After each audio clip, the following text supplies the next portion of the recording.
oleh orang tua bahwa Digital digital parenting. parenting, bahwa anak-anak generasi alpha ini yang lahir di atas tahun 2010 yang meneruskan dari generasi baby boomer X, Y, Z, sekarang generasi alpha adalah generasi yang paling terdidik.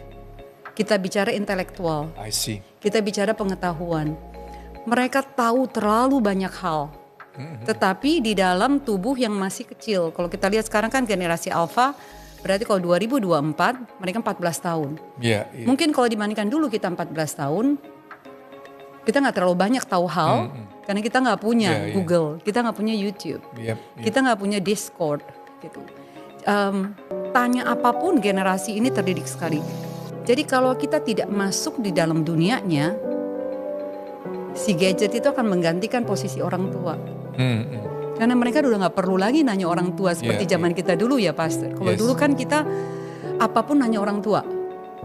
Orang tua nggak punya jawabannya, kita harus nunggu SMP untuk dapat dari pelajaran misalnya reproduksi biologi. Sekarang nggak, they just Google.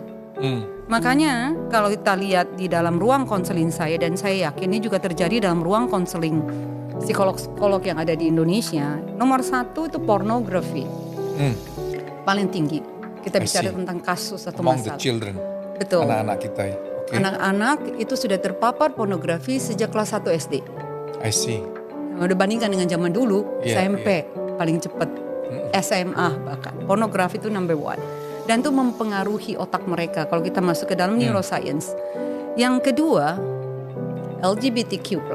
Saya nggak akan ngomong itu. Dan yang ketiga adalah kita bicara tentang ateis, agnostik. Itu ketiga yang terbesar. Sama yang keempat, gangguan kesehatan mental lainnya akhirnya mengakibatkan self-harm dan suicidal thought. Jadi mungkin ini hal-hal yang perlu orang tua